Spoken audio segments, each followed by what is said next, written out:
let's look at another example. Whoops. Let's find an integral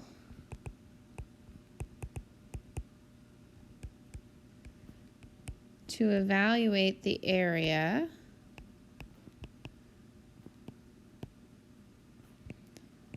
of the portion of the surface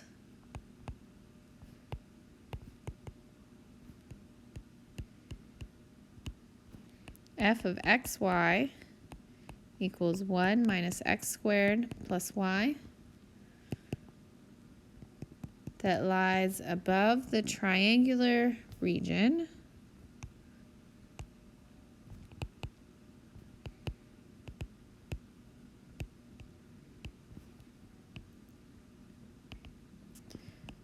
with vertices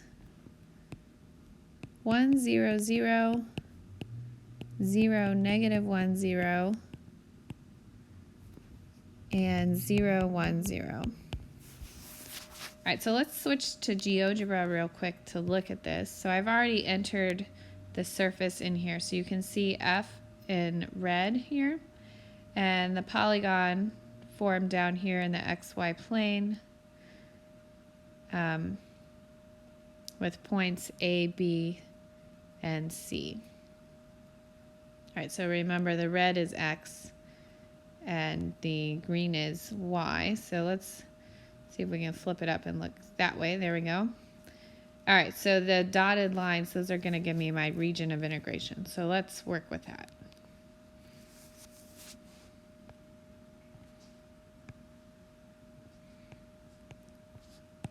All right, so I had 1, 0, 0, negative 1, and 0, 1 when I'm just looking in the XY plane.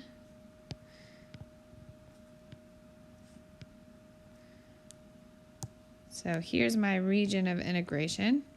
I need to find the equations of these lines. Let's do a vertically simple region of integration. So we're going to think first about how y ranges and then about how x ranges. So I need to know the equations of these lines. Well, this is the line, this first one is the line that goes through 1, 0 and 0, 1. That has equation negative x plus 1. And the bottom line goes through 1, 0 and 0, negative 1. So that's going to have equation x minus 1. All right, so my bounds on y go from the bottom line, x minus 1, to the top line, negative x plus 1, right? As I think about taking vertical slices, they're always going from the bottom line to the top line. And as I'm doing that, how is x changing? Well, x is starting at 0 and going to 1. So my bounds on x are 0 to 1. And surface area is the double integral over r of the square root of 1 plus the partial with respect to x squared plus the partial with respect to y squared dA. So let's go ahead and fill all of that in. I've got x runs from 0 to 1. Y is going to run from x minus 1 to negative x plus 1. And then I've got the square root of 1 plus, I'm looking up here at f, and I'm going to take the partial with respect to x. So I bring the 2 down and reduce that power by 1. So I get negative 2x squared plus the derivative with respect to y. The partial with respect to y is 1.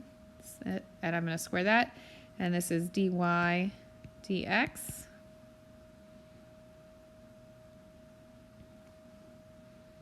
So what do I get here? Integral from 0 to 1, integral from x minus 1 to negative x plus 1, square root of 2 plus 4x squared dy dx. Now this problem just asked us to find the integral, so we're going to stop here You could keep integrating. You can integrate with y, with respect to y first, and that'll set you up to integrate with respect to x. All right, let's look at another example. Let's determine the surface area of the part of z equal to xy that lies in the cylinder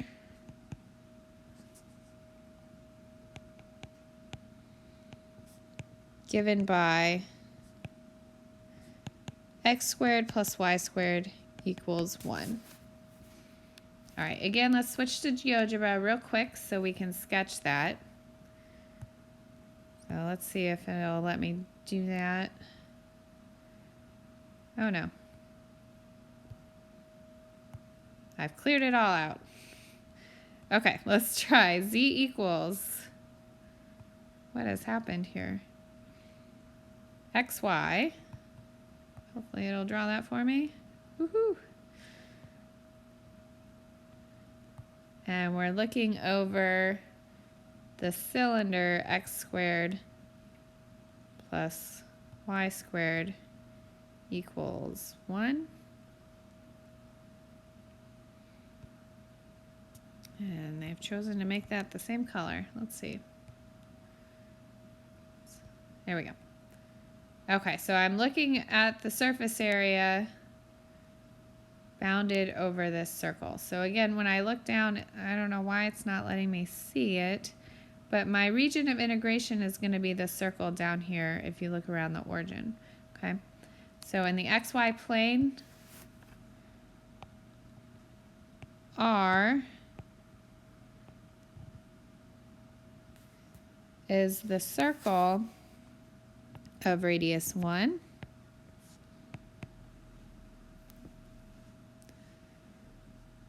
Let's go ahead and take our partials. The partial with respect to x is y, and the partial with respect to y is going to give me x.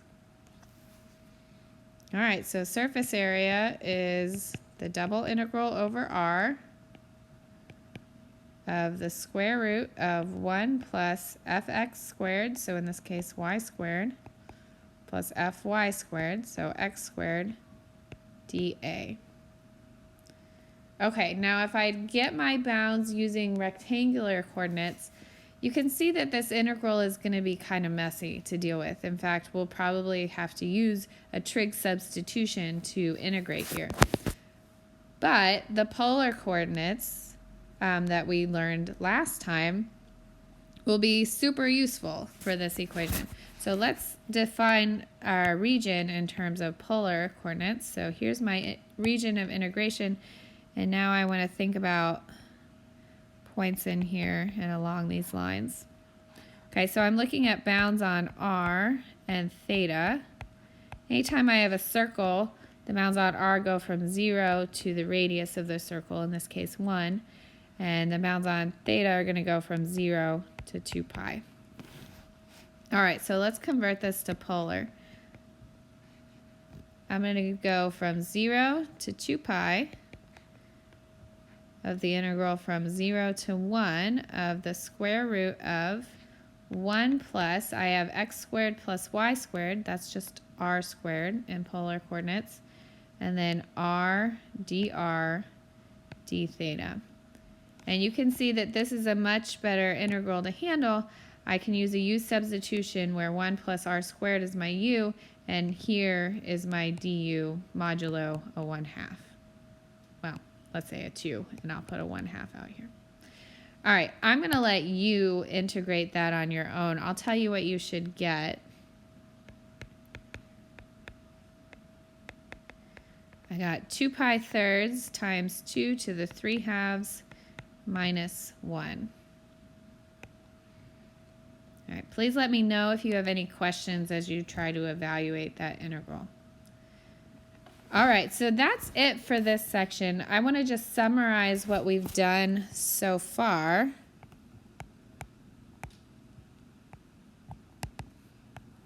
So we've seen a few applications of the double integral. We can use it to find the area of a planar region R that's closed and bounded by taking the double integral over R of dA. We can use it to find the volume of a surface S that's given by some equation z equals f of xy and is above the xy plane